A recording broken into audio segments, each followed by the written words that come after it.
नमस्कार, जय हिंद साथियों, कैसे हैं आप सभी। आज की इस वीडियो में आप सभी का एक बार फिर से स्वागत करता हूं। भाई साथियों, जैसे कि आरटीआई यानी कि राइट टू इंफॉर्मेशन एक्ट सन 2005 का जो कानून है वो देश के आम नागरिकों को या संस्था को ये अधिकार या यूं कहो कि ये शक्ति देता है जिससे कि वो किसी भी अधिकृत व्यक्ति या संस्था से संबंधित किसी भी मामले में जानकारी उपलब्ध करवा सकते हैं। और इस कानून के आधार पर किसी अधिकृत व्यक्ति या संस्था के द्वारा दी गई जानकारी में अगर कुछ झोलझाल है या दी गई जानकारी झूठी पाई जाती है या उस दी गई जानकारी में किसी तरह का बदलाव पाया जाता है तो इसके आधार पर उस अधिकृत व्यक्ति या उस संस्था के खिलाफ कोर्ट में कानूनी केस दर्ज किया जा सकता है। लेकिन जैसे कि आप सब जानते हैं कि आज के वर्तमान युग में परिवर्तन का युग चल रहा है, जिसकी वजह से बड़े बड़े परिवर्तन देश के अंदर देखे जा चुके हैं, चाहे वो देश या समाज से रिलेटेड हो या वो देश के कानून से रिलेटेड हो। ऐसा ही एक ट्रांसफॉर्मेशन अब आरटीआई कानून के अंतर्गत कर दिया गया है। अब क्या है वो आरटीआई में संशोधित कानून, इसी के बारे में आज के इस वीडियो में आपको बताने जा रहा हूं। लेकिन इससे पहले आपसे ये रिक्वेस्ट करता हूं कि अगर हमारी वीडियो आपको पसंद आए तो इसे लाइक करके अपने सर्कल में ज्यादा से ज्यादा शेयर करें और चैनल को अभी तक सब्सक्राइब नहीं किया तो इस चैनल पर पुलिस प्रशासन, कानून, नागरिकों के अधिकार और किसी क्राइम की इन्वेस्टिगेशन से जुड़े वीडियोस देखने के लिए इस चैनल को सब्सक्राइब करके बेल आइकन पे क्लिक करके ऑल पर जरूर क्लिक कर लें ताकि हमारे आने वाले वीडियोस के नोटिफिकेशन समय समय पर आप तक पहुंचते रहें। और ये रिक्वेस्ट मैं इसलिए कर रहा हूं क्योंकि आप इस चैनल पे आके कानूनी जानकारी भरे वीडियो देखते हो, जानकारी लेते हो, लेकिन बिना लाइक, बिना कमेंट और बिना सब्सक्राइब किए वापस चले जाते हो। तो भाई प्लीज ऐसा ना करो, क्योंकि आपके द्वारा किया गया लाइक, प्यारा सा कमेंट, शेयर और सब्सक्राइब ये सभी हमें मोटिवेट करते हैं मेहनत करके और ज्यादा रिसर्च करके आप लोगों के लिए जानकारी उपलब्ध करवाने में। तो इसी तरीके से अपना प्यार हमारे पे बनाए रखें और वीडियो को लाइक और चैनल को सब्सक्राइब करके जरूर जाएं। तो चलिए वीडियो को शुरू करते हैं। साथियों, वैसे तो हमारे भारत देश में राइट टू इंफॉर्मेशन एक्ट का कानून सन 2005 में ही पारित हो गया था, जिसके बाद समय समय पर इसके अंदर उचित बदलाव भी किए गए। लेकिन अभी हाल ही में 19 फरवरी सन 2025 को सुप्रीम कोर्ट के द्वारा इस कानून के संदर्भ में एक जजमेंट पास की गई है, जिसमें कि किसी भी व्यक्ति के द्वारा आरटीआई को फाइल करने के संबंध में गाइडलाइंस जारी किए गए हैं। और वो गाइडलाइंस क्या है, चलिए जानते हैं। और बताई गई गाइडलाइंस को चाहो तो आप नोट भी कर सकते हो, क्योंकि अगर किसी विषय में आपके द्वारा किसी संस्था या किसी अधिकृत व्यक्ति के ऊपर आरटीआई लगाई गई और वो बताई गई इस गाइडलाइंस के अनुसार नहीं हुई तो आपके द्वारा लगाई गई आरटीआई बिल्कुल भी वैध नहीं मानी जाएगी और डिपार्टमेंट के द्वारा उसका कोई भी रिप्लाई आपको नहीं दिया जाएगा। दरअसल सुप्रीम कोर्ट में एक याचिका फाइल हुई, जिसमें कि याचिकाकर्ता ने ये बताया कि उसने अपने बैंक से ईमेल के थ्रू अपने खाते में जमा की गई राशि के संबंध में जानकारी मांगी थी। लेकिन याचिकाकर्ता के द्वारा भेजी गई बैंक को जो मेल है उसके बिहाफ पर बैंक वालों ने उसको ये जानकारी नहीं दी। साथ में ये कह के उसकी याचिका को खारिज कर दिया गया कि याचिकाकर्ता ने बिना अपने हस्ताक्षर किए लिखित में आवेदन बैंक के सामने प्रस्तुत नहीं किया और केवल इसी के चलते बैंक ने याचिकाकर्ता को उसके द्वारा मांगी गई जानकारी उपलब्ध नहीं करवाई और उसके द्वारा किए गए इस आवेदन को खारिज कर दिया। साथ ही बैंक वालों ने ये भी कहा कि आपके द्वारा जो किया गया आवेदन है वो अगर आरटीआई के लिखित प्रारूप में होता, उस पर आपके हस्ताक्षर होते, साथ में पोस्टल ऑर्डर लगा होता तो आपके आवेदन को आरटीआई के रूप में रिसीव करके आपको जवाब दे दिया जाता। बैंक के द्वारा दिए गए इस जवाब के बारे में याचिकाकर्ता ने बैंक वालों से कहा कि आज के ऑनलाइन जमाने में, जबकि बैंक का भी हर एक काम ऑनलाइन ही हो रहा है, तो ऐसे इस चीज का हवाला देते हुए आरटीआई विभाग से अपनी आरटीआई खारिज न करने के बारे में उनके सामने अपना अवलोकन प्रस्तुत किया। साथ ही उसने आरटीआई विभाग को कानून के बारे में भी जानकारी दी कि राइट टू इंफॉर्मेशन एक्ट सन 2005 की धारा 6 के अंतर्गत संबंधित अधिकृत अधिकारी या संस्था को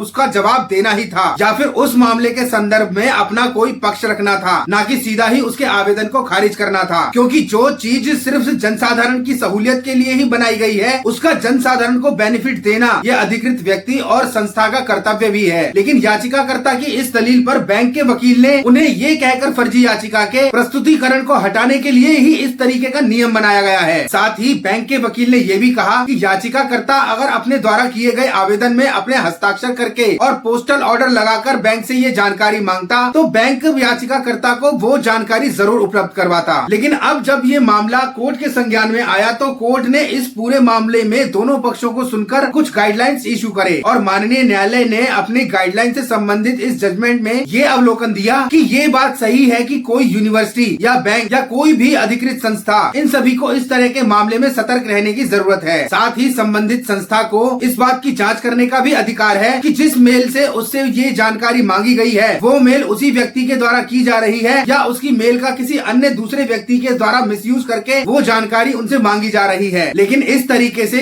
किसी संस्था या किसी अधिकृत अधिकारी को मेल भेजकर जानकारी मांगने के संदर्भ में अगर मेल भेजने वाला व्यक्ति अपनी पहचान की पुष्टि करा देता है तो ऐसे में अधिकृत संस्था या अधिकृत अधिकारी उस व्यक्ति को जानकारी उपलब्ध करवाने के लिए बाध्य होगा और इस तरीके से एक बार पुष्टि होने के बाद उस आवेदनकर्ता व्यक्ति को जानकारी उपलब्ध करवाना ये राइट टू इन्फॉर्मेशन एक्ट सन 2005 के सेक्शन 6 के अंतर्गत मान्य होगा। साथ ही अपनी जजमेंट के दूसरे पॉइंट में माननीय न्यायालय ने ये भी कहा कि जिस याचिकाकर्ता ने उस अधिकृत बैंक से जो सूचना मांगी थी वो इस समय न्यायालय के सामने मौजूद भी है, जिससे कि इस बात की पुष्टि हो जाती है कि आवेदनकर्ता वास्तव में वही व्यक्ति है जिसने बैंक से अपने संदर्भ में जानकारी मांगी थी और उसके द्वारा मांगी गई जानकारी राइट टू इन्फॉर्मेशन एक्ट के सेक्शन 6 की अवमानना नहीं करता। इसलिए माननीय न्यायालय ने अधिकृत बैंक को ये आदेश दिया कि वो याचिकाकर्ता के द्वारा मांगी गई जानकारी अगले 30 दिनों के भीतर उन्हें उपलब्ध करवाए। तो साथियों, इस जजमेंट से एक फायदा उन लोगों के लिए हो गया जो RTI एक्टिविस्ट हैं या राइट टू इन्फॉर्मेशन एक्ट का बेनिफिट लेकर किसी डिपार्टमेंट से अपने संबंध में या संबंधित मामले के संबंध में जानकारी लेना चाहते हैं, क्योंकि वो लोग किसी भी संस्था से या अधिकृत व्यक्ति से जो जानकारी अब तक लिखित में पोस्टल ऑर्डर लगाकर मांगा करते थे या संबंधित दस्तावेज मांगा करते थे, उनके लिए अब RTI के कानून को अपडेट करते हुए इस जजमेंट को निष्पादित कर दिया गया है कि अब कोई भी व्यक्ति अपने से संबंधित किसी भी मामले के अंतर्गत संबंधित अधिकृत अधिकारी या संस्थान से कंप्यूटर या मोबाइल के जरिए ईमेल भेजकर उनसे उस संदर्भ में जानकारी मांग सकता है। बस इस पूरी जजमेंट में एक ही कंडीशन दी गई है कि इस तरीके से जानकारी मांगने वाले व्यक्ति को अपनी ID प्रूफ करनी होगी, यानी कि अधिकृत संस्था या अधिकृत व्यक्ति को ये बताना होगा कि हाँ मैं ही हूँ जो आपसे इस मामले के संदर्भ में जवाब लेना चाहता हूँ। तो साथियों, ये थी माननीय न्यायालय के द्वारा जारी की गई जजमेंट, जिसमें कि उन्होंने RTI कानून के संबंध में एक गाइडलाइन जारी करी जो कि पूरी तरीके से RTI एक्टिविस्ट या उन व्यक्तियों के लिए फेवर में होगी जो RTI के कानून का लाभ उठाकर किसी अधिकृत व्यक्ति या अधिकृत संस्था से अपने किसी मामले के संदर्भ में जानकारी मांगते हैं। अब इस वीडियो में दी गई जानकारी आपको कैसी लगी इसे कमेंट सेक्शन में जरूर मेंशन करिएगा और इस वीडियो को लाइक करके अपने सर्कल में ज्यादा से ज्यादा शेयर करें। साथ ही चैनल पे नए हैं तो सब्सक्राइब करके ही जाएं और बेल आइकन पे भी क्लिक कर दें ताकि हमारे इस चैनल पर कानूनी जानकारी भरे वीडियोस जब भी आए तो उनके नोटिफिकेशन समय समय पर आप तक पहुंचते रहें। तो मिलते हैं अगली किसी नई कानूनी जानकारी भरे नए विषय पर। तब तक आप सभी खुश रहें, सेफ रहें, स्वस्थ रहें। जय हिंद, वंदे मातरम।